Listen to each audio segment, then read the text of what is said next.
शुएब अख्तर को रावलपिंडी एक्सप्रेस शायद इसलिए कहते हैं कि उसे भी ट्रैक पर रखने के लिए पूरा महकमा चाहिए।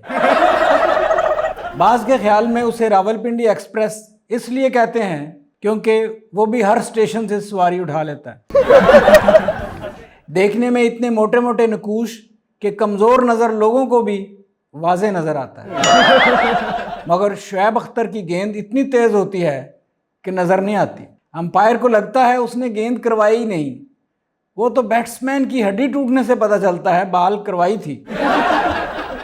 शुएब अख्तर की तो तस्वीर देखकर गंगोली अपनी पसलियाँ, क्रिस्टन अपना जबड़ा और ब्रायन लारा अपना सर पकड़ कर बैठ जाता है।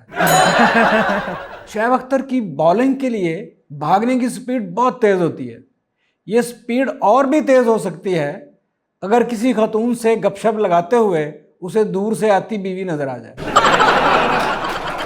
आजकल तो ऐसे तेज़ लोग हैं जो शादी से पहले वलीमा कर लेते हैं, लेकिन शुएब अख्तर इतना तेज़ है कि कमरे में लाइट बंद करे तो अंधेरा होने से पहले बिस्तर पर जाकर लेट चुका होता है। उसे पेट्रोल महंगा होने पर भी कोई परेशानी नहीं होती क्योंकि उसकी बगैर पेट्रोल की स्पीड भी 161 किलोमीटर फी घंटा है। जहां शुएब अख्तर बॉलिंग की प्रैक्टिस करने लगता है वहां करीबी हड्डियों का डॉक्टर क्लिनिक खोल लेता है। बोलने का अंदाज ऐसा जारहाना कि किसी से नंबर मांगे तो वो मोबाइल ही दे देता है।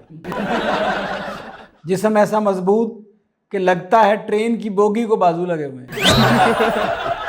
शुएब अख्तर इतना मुंह खोल कर हंसता है कि उसका डेंटिस्ट उसके मुंह के अंदर बैठकर उसका दांत चेक कर सकता। जब ज़रा शोहरत कम होने लगे खुद पर बैन लगवाकर फिर से खबरों में आ जाता है। ऐसा लफ्ज़ फैंटा उसकी इजाद है। कोई और फैंटा लगा तो सकता है मगर फैंटा कहने पर उस पर कॉपीराइट का केस हो सकता है। ऑटोबायोग्राफी लिखते वक्त बंदे को ज़िंदगी में जो ना कर सका हो वो भी करने का मौका मिलता है।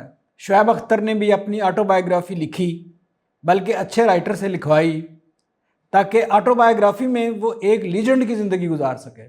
दोस्तों के साथ पहले खुद ही बेतकल्लफ होता है और बाद में फिर खुद ही उनको फर्स्ट एड के लिए अस्पताल लेकर जाता है। फारग वक्त में दानश्वर भी होता है और फरमाता है ज़िंदगी क्रिकेट के बाल की तरह है, जब तक चक ना मारो स्विंग ही नहीं करती। गुस्से का इतना तेज़ है कि कई बार उसे ये सोच सोच कर गुस्सा आया कि मुझे गुस्सा क्यों नहीं आ रहा। शुएब अख्तर का सेंस ऑफ ह्यूमर इतना कमाल है कि दूसरे बेख्तियार हंस रहे होते हैं क्योंकि उनको पता है शुएब अख्तर के हाथ बहुत लंबे हैं। एक ज़माने में ये अफवाह फैलाई गई कि शुएब अख्तर को अगला इमरान खान बनाया जा रहा है। ये अफवाह खुद शुएब अख्तर ने फैलाई थी। शुएब अख्तर ने कहा इसके लिए वो घास खाने को भी तैयार है और सुना है इसकी उसने प्रैक्टिस भी कर ली थी। वैसे अगर वो वज़ीर आज़म बन ही गया तो वो इतना तेज़ है कि उसने 5 साल की मुद्दत 3 साल में पूरी कर लेनी। किसी ने पूछा पीएम बन के सबसे पहला काम क्या करेंगे, तो बोला सबसे पहले एक अच्छा वकील हायर करूंगा ताकि अगले दिन वो मेरे ख़िलाफ़ बने तमाम केसेस में मेरी ज़मानत करा सके। वो जिस लगन से यूट्यूब चला रहा है लगता है पाकिस्तान के कर्जे उसी की कमाई से उतारेगा। कन्विंसिंग पावर इतनी अच्छी कि काटने वाले कुत्ते को बुलाकर उसको कन्विंस कर सकता है कि काटना नहीं सिर्फ भौंकना है। यही नहीं, वो भौंकने वाले कुत्ते को भी काटने पर कायल कर सकता है। शुएब अख्तर एक लिविंग लीजेंड है, कहना पड़ता है, वरना मुंह तोड़े ना तोड़े पसलियां उसकी गेंद देकर खुद टूट जाती हैं।